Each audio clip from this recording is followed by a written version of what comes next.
बीरपुर गांव में मुन्ना नाम का एक आदमी था जो काम की तलाश में इधर उधर घूमता रहता था।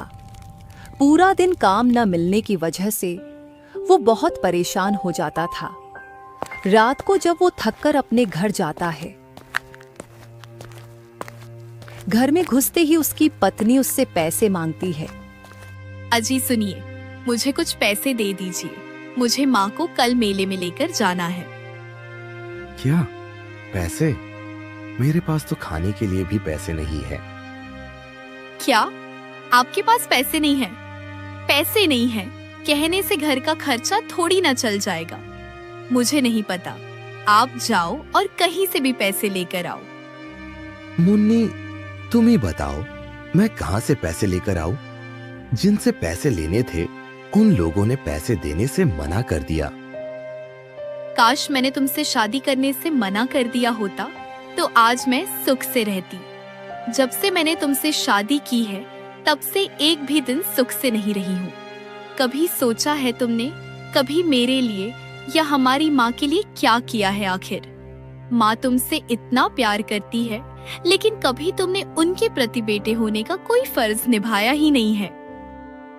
ऐसा कहकर रोते हुए मुन्नी वहां से चली जाती है और मुन्ना देर तक मन ही मन मुन्नी के कहे शब्दों को सोचता है। वो सोचता है कि मैंने कभी अपनी पत्नी और अपनी माँ को कोई सुख नहीं दिया है। वो यही सब बातें सोचता है और परेशान होकर उठकर बाहर चला जाता है। थोड़ी दूर चलते चलते वो जंगल में चला जाता है। वहां जैसे ही वो पहुंचता है तो उसे वहां एक पेड़ दिखाई देता है।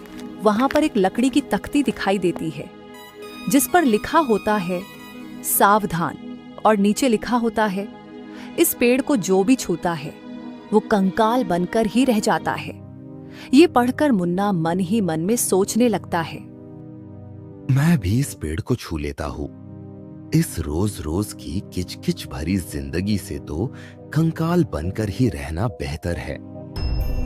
फिर ऐसा कहकर मुन्ना पेड़ की ओर बढ़ता है और जैसे ही वो पेड़ को छूता है तभी पेड़ हिलना शुरू हो जाता है और मुन्ना वहां से बाहर गिरता है। अरे, मुझे ये क्या हुआ? मुझे ऐसा महसूस हो रहा है कि मैं पहले से और भी ज्यादा ताकतवर और फुर्तीला हो गया हूँ। तभी पेड़ में से आवाज आती है, नहीं, ये सच है। ये आवाज सुनकर मुन्ना बहुत ज्यादा डर जाता है और डरते हुए बोलता है, कौन बोल रहा है? मैं पेड़ बोल रहा हूँ, एक जादुई पेड़। पेड़ को ऐसे बोलते देख मुन्ना और भी ज्यादा डर जाता है। अरे अरे, पेड़ कैसे बोल सकता है? मैं पेड़ ही हूँ और जो भी मेरा इस्तेमाल जो सोचकर करता है उसका उल्टा ही होता है। जो भी मुझे स्वस्थ होने के लिए छुए उसका उल्टा हुआ। वो मरकर कंकाल बनकर निकले। अरे, फिर तो आप मेरे बहुत काम आ सकते हैं। काम तो आ सकता हूँ, लेकिन उल्टे कामों में, क्योंकि मैं कोई भी काम सीधा नहीं करता हूँ। अब समझ गया मैं, पेड़ जी। फिर मुन्ना इधर उधर देखता है और उसे पेड़ के पास में ही एक खाली मटका रखा हुआ दिखता है। वो उस मटके को उठाकर पेड़ के पास आता है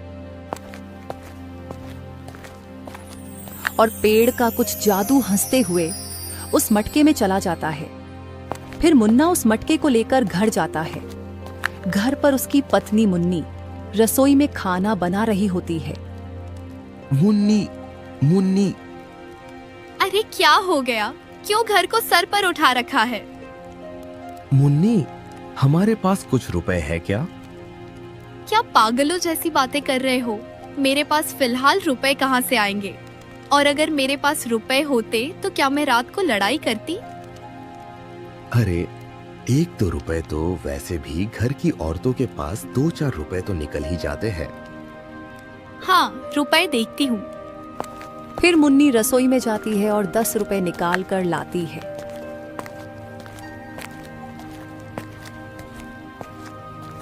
लो, बस यही 10 रुपए थे मेरे पास, ये भी ले लो तुम। अब हमारे पास ये 10 रुपए भी न बचे। ये 10 रुपए मैंने कल माँ को मेले में ले जाने के लिए रखे थे। और तुम उसे भी नहीं बचा रहे। जैसे ही वो मटके में पैसा डालता है, वैसे ही मटके में से 7-8 गुना और पैसे निकलकर मुन्ना के पास आ जाते हैं। या रब, ये क्या जादू है? मुन्नी जी, देखा इस मटके में रखे जादुई पेड़ का कमाल। और हाँ, इसे सिर्फ उल्टे काम करने की आदत है, इसलिए मेरे रुपए खत्म करने की बात की तो इसने मेरी जेब रुपयों से भर दी। रब का शुक्र है कि ये सही हाथों में आया है। इससे तो हमारी चीज को खत्म करके भर सकते हैं। भाई ये क्या हुआ? तुम अंधे कैसे हो गए? अरे क्या ही बताऊं, एक अंधी औरत जा रही थी। मैंने उसको अंधा कहा और उसकी बहुत मजाक बनाई, और कुछ देर बाद मुझे दिखना बंद हो गया और मैं पूरा अंधा हो गया, और वो औरत बिल्कुल ठीक हो गई। लेकिन ठीक होने के बाद उस औरत ने मेरे लिए रब से दुआ की। उसकी ये बात देखकर मुझे अपने ऊपर बहुत शर्म आई कि उसने मेरे बारे में जानते हुए भी दुआ ही दी, बद्दुआ नहीं। लेकिन मुझे मेरी गलती का बहुत अफसोस है। तभी मुन्ना वहां आता है। क्या हुआ भाई, ऐसा कैसे हो गया?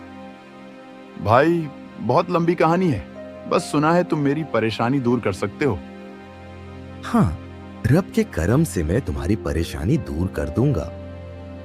ठीक है, मेरी परेशानी दूर करो, मैं तुम्हें 1 लाख रुपए दूंगा। मुन्ना उस पेड़ से बोलता है, इस आदमी की आंखें हमेशा के लिए खराब हो जाए। अरे तुम ये क्या बोल रहे हो? तभी उस आदमी की आंखें ठीक हो जाती हैं। वाह वाह, मेरी आंखें ठीक हो गईं, रब का लाख लाख शुक्र। मुन्ना भाई ये लो 1 लाख रुपए। मुन्ना खुश होकर घर जाता है और सारी बात अपनी पत्नी को बताता है।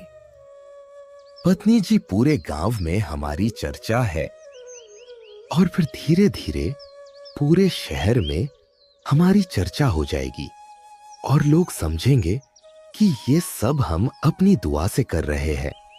लेकिन उन्हें क्या पता कि हमारे पास ये जादुई पेड़ का करिश्मा है। अरे वाह, अब तो हमारे पास पैसा ही पैसा होगा। रब का शुक्र है कि ये पेड़ का जादू आपको मिला, जिससे हम सब बहुत अमीर हो जाएंगे। और हम चाहते हैं कि ये जादू इस मटकी से कभी भी खत्म ना हो। अरे अरे, ये क्या बोल दिया तुमने? कितनी बड़ी गलती कर दी मुन्नी तुमने। तुम्हें बताया था ना मैंने कि इस पेड़ के जादू को सब उल्टा करने की आदत है। अरे अरे अरे, ये क्या हो रहा है? देखो देखो, तुम्हारे कहते ही मटका खाली हो गया। या रब, पैसा कमाने की चाह में ये क्या गलती कर बैठी मैं। चलो चलो, जल्दी से उसी पेड़ से दोबारा फिर से मटके में जादू भर लाते हैं हम। हाँ हाँ, चलो चलो, जल्दी चलते हैं। और वो दोनों वही जंगल में जाते हैं। पेड़ के पास जाकर देखते हैं कि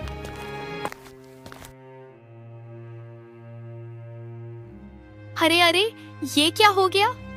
ये पेड़ तो सूख गया है, इसका तो एक एक पत्ता सूख गया है। या रब, ये क्या कर दिया मैंने बिना सोचे ही कुछ भी बोल दिया। तो प्यारे दोस्तों, हमें इस कहानी से बहुत कुछ सीखने को मिलता है। पहली बात, हमें किसी आदमी की या किसी औरत की या किसी मजबूर की मजाक नहीं बनानी चाहिए, क्योंकि वक्त हमारा भी खराब आ सकता है। और प्यारे दोस्तों, हमें कभी भी खुशी या गम में ऐसा कुछ नहीं बोलना चाहिए जो कि बाद में हमें उसका पछतावा हो। तो प्यारे दोस्तों, अगर ये कहानी आपको अच्छी लगी हो तो लाइक, कमेंट और चैनल को सब्सक्राइब करना बिल्कुल न भूलें। Thank you.